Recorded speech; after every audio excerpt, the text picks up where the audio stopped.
Radio Publique Africaine.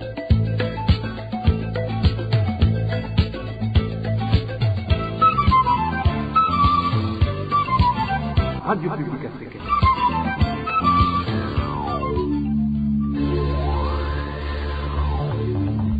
Ni umwanya w'amakuru mu Kirundi. Mukaba muyashyikirizwa na Marie-Ange Irakoze. Mwiriwe canke mwaramutse mwebwe mwese mwahisemwo gukurikira amakuru mushikirizwa ni radio RPA ijwi ry'abanyagihugu. Turi ku munsi wa gatandatu igenekerezo rya 11 Ruhuma umwaka wa 2023. Amakuru mu Kirundi twabateguriye agizwe n'ingingo nkuru zikurikira. Imyidogo ni myinshi mu bigisha bo mu bugenduzi bw'indero bwo muri meya ya Bujumbura, aho bavuga ko bariko baribwa mu kwakwa intererano ku nguvu kugira hubakwe ikibuga c'inkino Intwari.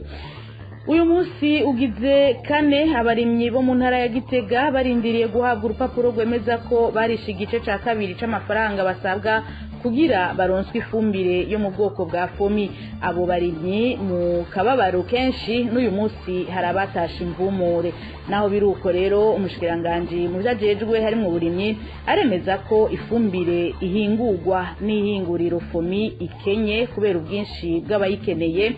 Umushikiranganje Santos Niragira arahumuriza kandi abarimye ko intabire igiye kuboneka kuko hatanzwe uburenganzira bwo kuyizana ku mashirahamwe yigenga. Nkuko bisanzwe rero ku misi yose ya gatandatu igice ca kabiri c'amakuru kigizwe n'ikiganiro c'urunani rw'ibimenyesha makuru di radio RPA Inzamba agateka kawe na radio television Renaissance. Uyu munsi tukaza kuganira ku mvugo ya leta ya Gitega ikivuga ko ikirindiriye ko u Rwanda ruyirungikira abashatse gutembagaza ubutegetsi mu mwaka wa 2015. Izo zari zimwe mu ngingo nkuru aya makuru yubakiye ko hari n'ayandi twabateguriye mu kanya inkuru imwe mukwayo sangwa ikaze.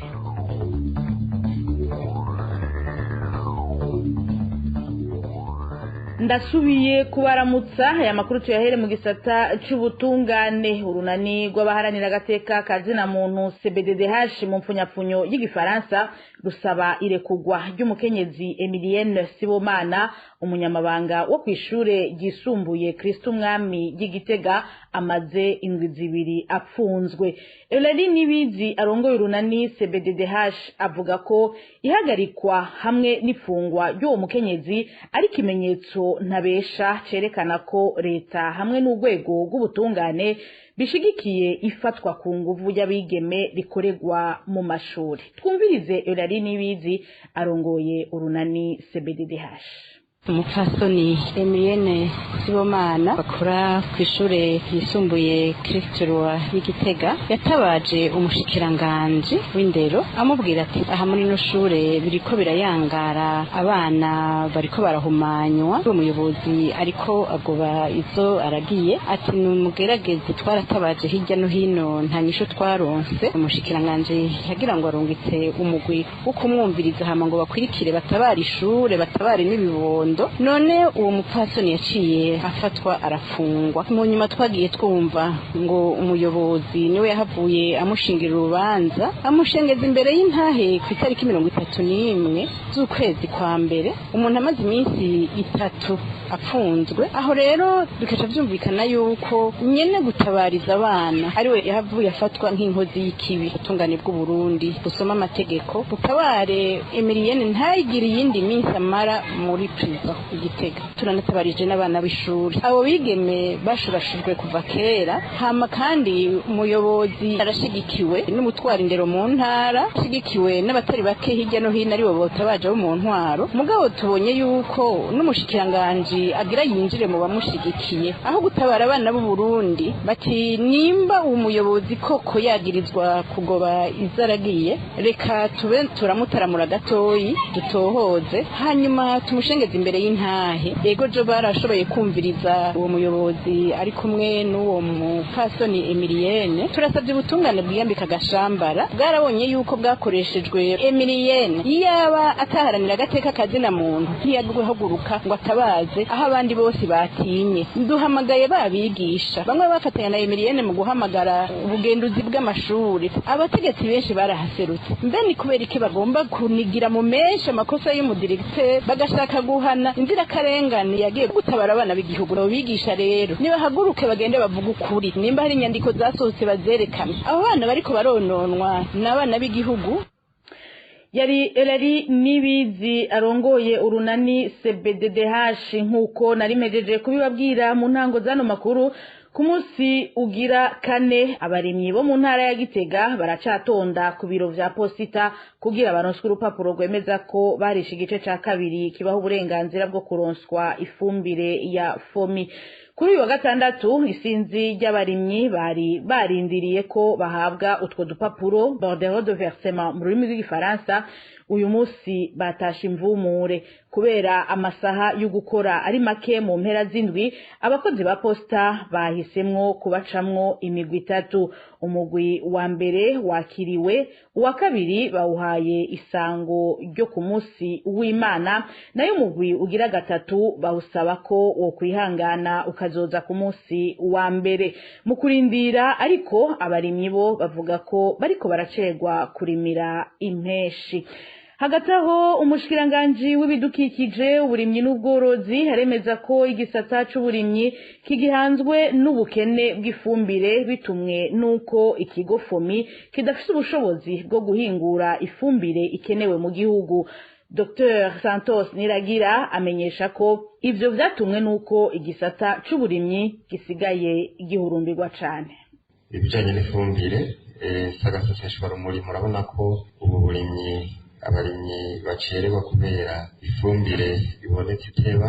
Iki rero insiguro gifise niyihe nuko rujya ruganda mubona FOMI rucubakwa rugitangura ibikorwa ntirwari rufise mu nteguro yabo igitigiri c'abarimyi dufise no munsi rugitangura rwarabukwiza bose. Ariko kubera abenegihugu ubu benshi twijukiye uburimyi mbere na ya ngendo y'abarundi bavuga ko ukiza kirisuka tukayisezerera.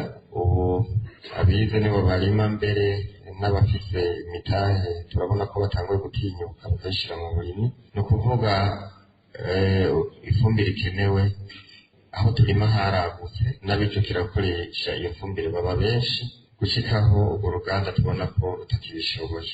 Mu bijanye n'imbuto nazo nyene murabona ko wanabivuze nyakubahwa uramutara yuko imbuto mubona ko ziteza ibibazo kuko zitaboneka ku rugero muzikeneye ko naco nyene turabona ko ari intambamyi ku rwego rw'igihugu. Ari naco gituma turiko turashigikira ikigo Izabu tukaba tugiye gutangura no gushigikira amapepeyaye hamwe n'abagwiza mbuto bazaba bariko bavyitwaramwo neza kugira ngo dushobore kuzigwiza.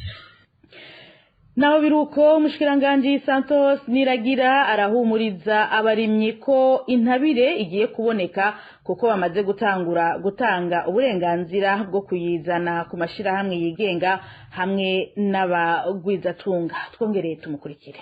Kuno munsi uri hejuru hariho ihinguriro ririko rirubakwa ngaha mu ntara ya Gitega rugendana, kandi tukaba nk'amashirahamwe amakoperative twabona ko akeneye ifumbire nyinshi cyane twarabahaye impusha zo kuyiyinjiriza.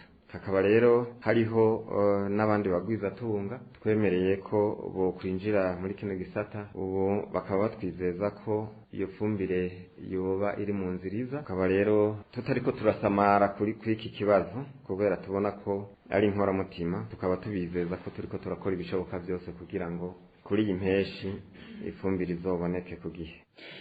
Aya makuru mushikirizwa ni radio RPA, mushobora kandi kuyaronka muciye ku buhinga ngurukana bumenyi ku rubuga rwa Facebook na YouTube vy'iradio RPA ijwi ry'abanyagihugu.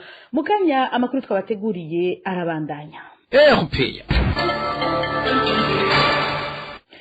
nkuko nababwiye mu ngingo nkuru abigisha bo mu bugenduzi bw'indero muri mairie ya Bujumbura barababazwa n'amafaranga bariko baratangishwa agasakisaki n'abarongoye amashure yo guterera kubaka ikibuga c'inkino Intwari. Ni mu gihe ayo mafaranga batanga atani gitansi gitangwa cerekana yuko waterereye. Bavuga ko ari ubunyonyezi narijya n'agashahara kari intica ntikize. Emmanuel Niyungeko. Abo bigisha bidoga nabasanzwe bakorera mu buyobozi bw'indero mu gisagara ca Bujumbura, nkuko amakuru dukura muri bamwe mu bigisha abitubwira. Kuva mu mpera z'ukwezi kwa nzero guheze, abo bigisha bagiye bumva abarongoye amashure ari mu gisagara ca Bujumbura bababwira yuko umwigisha wese akorera mu gisagara ca Bujumbura ategereza kuzotanga intererano y'amafaranga yo gusanura ikibuga c'inkino citiriwe Intwari. Ayo makuru akavuga ko ari itegeko ryavuye hejuru ariko ataho vyanditse. Isoko rya RPA mu bigisha rimenyesha ko umuyobozi w'indero wese ku rwego rw'amakomine ayatoza uko ashaka. Abayobozi bamwe bariko batoza amafaranga 5,000 abandi 3,000 ku mashuri amwamwe ngo umuntu atanga ayashoboye kuronka. Abo bigisha rero bakabibonamwo amakenga menshi narirya uyatanze atacerekana ko yaterereye bamuha canke ngo bamwandike ahantu mu nyuma atera umukono. Ikindi bavuga ngo nuko batizeye bene gutoza ayo mafaranga kuko batazi ko bayashikana aho yagenewe narirya atani gitansi gitangwa. Abo bigisha bagasaba urongoye indero mu gisagara ca Bujumbura gutanga umuco w'ayo mafaranga bariko baratangishwa ku nguvu narirya ngo atano rwandiko bigeze babona rusaba ayo mafaranga. Mu ruganda rwa radio RPA twagerageje kurondera Fidelite Nibigira arongoye igisata c'indero mu gisagara ca Bujumbura, telefone yiwe yahamagara hakabura witaba.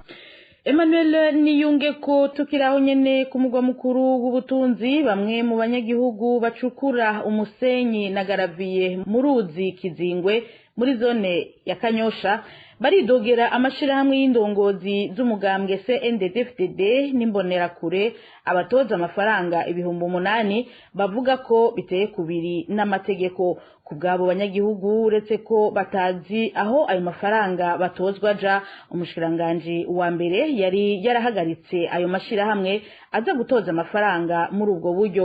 Uyu numwe mu banyagihugu begereye uruzi Kizingwe yaganiriye na RPA. Twebwe abanyagihugu basanzwe begereye uruzi rwa Kizingwe, harimo n'abasanzwe barukoreramo. Rufite ikibazo umushikiranganje yarigeze kuba yatangaje yasohoye ingozi avuga yuko inzuzi zose zitazamiye igitura ca Bujumbura ko zihagarikijwe n'amashirahamwe. Twari yashishirwa mu ngiro barasura iki burya turakora ariko hari hasanzwe hariho abantu twari dusanzwe turiha, ariko nubwo twariha twebwe ivyigera bitwinjiramo ibintu vyari mu manyanga kuko bavuga ko koperative atari irimo umugore n'umugabo n'abandi bantu bitazi ko temera kunyuga ukurina kuko bantaho twavugira nta na hamwe. Ariko ubu kutwanya kubaho rivunereye tuva kibogore uburenganzira babonetse reka tuba tuvugira babije abantu tuba dukora kubaragiye, ariko byagumye imiga turi mu cy'amashuri cy'atangaza mu nyuma ko yakivuze ko asiye kwivumera kagikorera ko nasi kubandanya ku mategeko y'igihugu. Ariko ubwo twabonye abantu baza kudutera bavuga yuko tuza gutanga amafaranga by'akunze turabaza none mwebwe mwarumishwe n'abandi tanse bahaye n'ivyahehe mwahishe muri ubuha koperative n'izahehe canke yo kwishaje avuze yuko kiza kwicamwo n'abasanzwe bayikoreramo, ariko ntibigeze bavyumva ngo yabaye ibintu by'ubupfu. Rero twarituye cyane gusanga tunakomeza n'ibindi bitari vy'amategeko ubwoba tuvuga ati nta kundi tuvuga tuvuge ariko nta kintu twageze turondeke. Abantu bari inyuma y'ivyo vyose batwara umugambwe muri kurinyanwa, hamwe n'abatwara umugambwe muri zone nashize zone, hamwe n'abamubonera kure n'utwara umugambwe muri karakiza cicwe witamani cane muri kuzimya vyose n'uwitaho dati abari bafundatire yabo nka bose bagakurira bose umwe babinjiramo bakabireka ko ntabashengetera. Rero twaragarikije akazi turana gukora, ariko aho duhagaze n'umunsi twari mu kajagari kw'iteka imyaka y'umunsi bariko turavugana bari mu kajagari baduhigira bamwe batagira iyo tuja bamwe bazogira gose ibintu byinshi vyumva nawe kituma tuvuga ati niko mu mutekano wacu n'ingorane, ariko ivyo bintu bikwiye yuko bimenyekana kweri bikaja hejuru bakakana uruza abantu baza kurutoza tugiye amafaranga bayajana kandi vyarahagarikijwe. Mu ntara ya Ruyigi naho abadandaza bo mw'isoko nkuru ya Gisuru muri komine Gisuru baridogera cane bamwe mu barongoye intwaro ko batubahirije ingingo yafashwe n'umushikiranganje wa mbere yo kwimurira abadandaza bose mu isoko nshasha ya kijambere iheruka kubakwa. Ivyo babivuze mu gihe hari abimuwe ariko bamwe mu bari mu mugambwe CNDD-FDD bakaba bagikorera mu isoko ya kera. Onezime Dushimagize adushikane mu Gisuru. Abadandaza bakorera mu isoko nshasha ya komine Gisuru bamenyesha ko batumva ingene hari bamwe muri bo basigaye bakorera mu isoko ya kera kandi ingingo yo kwimura yari yafatiwe abadandaza bose bakorera muri iyo soko. Nk'uko isoko ryacu ngaho muri komine Gisuru itumenyesha ngo kuri uyu wa kane baramutse bugura isoko nshasha ya kijambere, ariko ngo icababaje nuko hari abadandaza bamwe bigira ibihangange batimukiye muri iyo soko nshasha ngo bitwaje ko bakomeye mu mugambo CNDD-FDD. Abo badandaza basaba bashimitse abarongoye komine Gisuru kwimura abadandaza bose basigaye mu isoko ya kera ngo katana n'umwe ari hejuru y'amategeko ngo canke bavuye ko basuzuguye ivyashikije n'umushikiranganje wa mbere. Twagira dusabe abarongoye intwaro muri komine gukuraho abo badandaza basigaye mu isoko ya kera kuko ntawe uri hejuru y'amategeko. Twese turangana ibabakureye kuko basigaye hariya basha badutwara abakiriya kuko bari bamenyereye aho hahoze isoko. Bitwaje ngo bari mu nzego kuko mu gihugu ntihari umugambwe umwe. Mu ruganda rwa Europea twarondeye Gade Ninganza arongoye komine Gisuru kugira ngo twumve ico bivuga ko ariko ntitwashoboye kumuronka ku murongo wa telefone yiwe ngendanwa. Tugukengurukire Onezime Dushimagize. Tuve mu ntara ya Ruyigi dusimbire mu ntara ya Ngozi aho bivugwa ko haheze ikiringo c'indwi zitatu igiciro c'isukari gitera kiduzwa ku mugwa mukuru w'iyo ntara. Aho bigereye igiciro kizwi na leta ubu kiriko kirenzwa ko amafaranga yababa 1,000. Abanyagihugu bo babona ko ari intango yo gusubira gukena bagasaba ababijejwe gusubiza ibintu mu buryo. Eric Niyonzima. Uko bukiko bwije kilo c'isukari kiraduga mu gisagara ca Ngozi. Ivyo vyatanguye kuva hagati mu kwezi kwa mbere. Ikilo c'isukari uyu munsi nta muntu ashobora kukironka adafise agera ku 3,100 kuduga. Uyu ni umwe mu banyagihugu bo ku mugwa mukuru w'intara ya Ngozi. Turamaze nka twasunane ibutse mugabo gusa aho ndetse kabisa tayitora ko Ngozi mugabo ifoto niyo beje. Amapri yarahindaguritse 3,300 nabwo musi ya nta kironka. Kubwa abanyagihugu rero ivyo ni ibimenyetso bitabesha ko isukari yogiye gusubira gukena. Sukari ntiyabuze komutera mukaburumva by'umukara wariboneka yagabanutse neza nikira ibura ngo turampere kumuremera iriho ngo yacizimba urumva ko bisa n'ukubura nyene. Abo banyagihugu basaba rero ababijejwe kwita ku rutari bakaraba ko ivyo sukari bitosubira kuyangara nko mu minsi iheze aho isukari yari yabaye umuzi w'ibuye mu gihugu. Naco asanze Emmanuel Buramatari w'intara ya Ngozi amenyesha abanyagihugu ko ikiro c'isukari kigurwa 2,500. Abo bariko barakiduza nabo abita abasuma. Asaba abanyagihugu kurikanura bakanga kwibwa nyabona bakaja baradoma urutoke kuri abo badandaza batobera abandi. Eric Niyonzima. Inyuma y'akaruhuko gato duhereze aya makuru ku kiganiro kw'isoko. Europea. Mu kiganiro kw'isoko cuno musi tugaruka ku mvo ya leta y'u Burundi menyesha ko gushika ubu ikirindiriye ko u Rwanda ruyirungikira abashatse gutembagaza ubutegetsi mu mwaka w'2015. Kw'isoko mugishirizwa na Emile Nibasumba. Kw'isoko ni kiganiro mushikirizwa ku minsi yose ya gatandatu mukagitegurirwa n'urunani rw'amaradiyo Radio Inzamba agateka kawe, Radio RPA ijwi ry'abanyagihugu na Radio Television Renaissance. Kugira ngo imigenderanire hagati y'u Burundi n'u Rwanda inaguke neza, igihugu cy'u Rwanda gitegerezwa kurungika mu Burundi abagerageje guhirika ubutegetsi mu 2015 kubw'umushikiranganje Albert Shingiro ajeje imigenderanire hagati y'u Burundi n'amakungu. Abanyepolitike bavuga iki kuri iyo mvugo ya leta y'u Burundi? Inyishu ni mu kiganiro kw'isoko cyo kuri uwa 11 Ruhuhuma mu 2023 mushikirizwa na Emile Nibasumba. ku munsi wa kane igihe yariko arashikiriza ivyaranguwe mu mezi atatu arangiza umwaka uheze w'ibihumbi 2022 umushikiranganji ajejwe imigenderanire hagati y'u Burundi n'amakungu Albert Shingiro yavuze ko imigenderanire hagati y'u Burundi n'u Rwanda izoba myiza vy'ukuri igihugu cy'u Rwanda n'icarungika mu Burundi abagirizwa kugerageza gutembagaza ubutegetsi mu bihumbi 2015 mu bijanye n'imigenderanire myiza n'ibihugu byo mu karere na cyane cyane ibyo duhana imbibi tuguma dukora uko dushoboye kose biciye mu ntumbero ya nyine icubahiro umukuru w'igihugu cyacu cy'u Burundi kugira ngo ibihugu byose duhana imbibi n'ibihugu byo mu karere tubane neza dukorane neza atamwasi arimo mbere n'igihugu twashoboye kugiranira ingorane mu mwaka wa 2015 igihugu cy'u Rwanda turiko turanagura imigenderanire hagati yacu n'ico gihugu mwarabonye yuko umukuru w'igihugu cy'u Rwanda yashoboye kugendera Burundi kuwa gatandatu mu ndwi iheze ikaba ari intambwe nziza cyane mu bijanye no kunagura imigenderanire hagati y'igihugu cyacu cyiza cy'u Burundi n'igihugu kibanyi cy'u Rwanda mugabo rero haraho akantu kagihaze turacarindiriye yuko badusubiza bamwe bashatse guhirika ubutegetsi mu mwaka wa 2015 batsindaro muri ico gihugu turizeye rero yuko nabo nyene bashobora kuzobaduha kumbure mu minsi imbere cyangwa mu gihe bazoshaka kuko twege twibaza yuko atagihugu kibanyi cyo shira imbere abo bantu batarenga 20-30 kikabaguza n'imigenderanire myiza ifitaniye n'u Burundi. Kuri mikro ya bagenzi bacu ba television Renaissance Jeremy Minani arongoye umugambwe RDB yari no mu bari barongoye imyiyerekano yo kwiyamiriza ikiringo ca gatatu c'umukuru w'igihugu mu bihumbi 2015 abona ko ivyo abategetsi b'u Burundi bariko barasaba ataburenganzira babifitiye. Cyambere ntibazo guhirika ubutegetsi ahubwo bahatswe kubuza guhirika ubutegetsi kuko igihe bahaguruka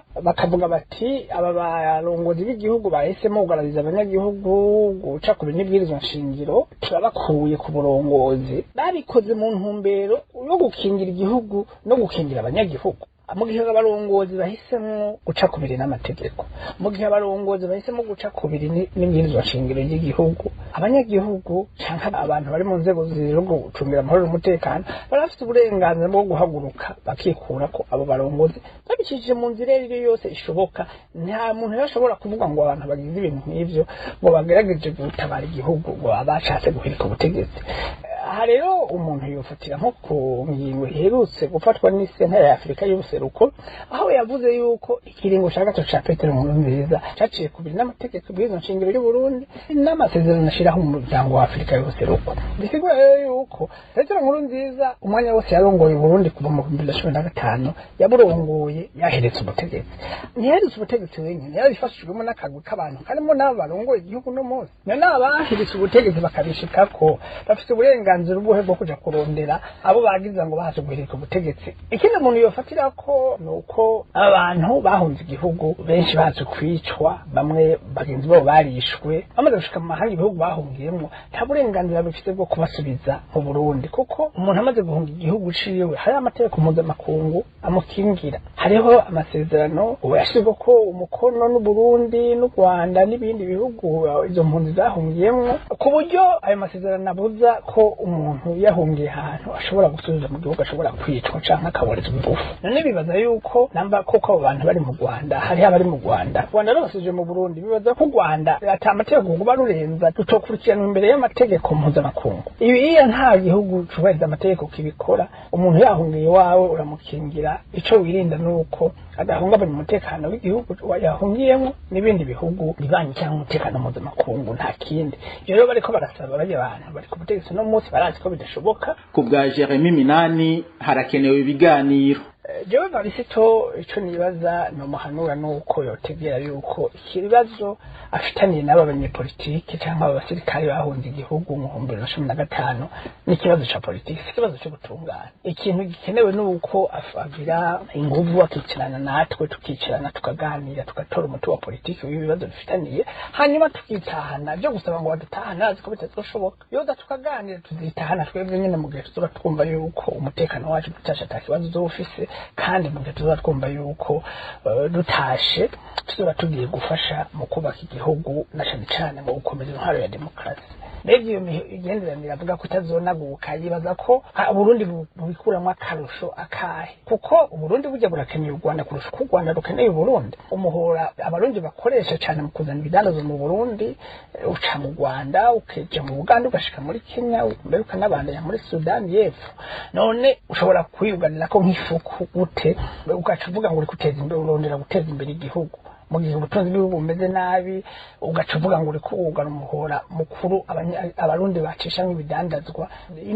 N'ingendo ku by'ukuri varisito yoheba kuko abantu bose babarongozi bafashe muri ingendo ntiyabereye. Kuva mu kwezi kw'icumi mu mwaka uheze w'2022 leta y'u Burundi yashikirije ko imbibe zayo zo ku butaka zuguruye zose harimwo izo buhana n'u Rwanda zari zimaze imyaka irenga 2 zugaye. Imbibe zo mu kirere zozo zagumye zuguruye. Aha akaba ari naho tugarukirije ikiganiro ku isoko cyo kuri uwa 11 ruhuhuma mu 2023. Mwese mwaduteza abiri ndabashimiye nongera ndabike banura mwari kumwe na Emile Nibasumba naho ubutaha. Cyari kiganiro ku isoko.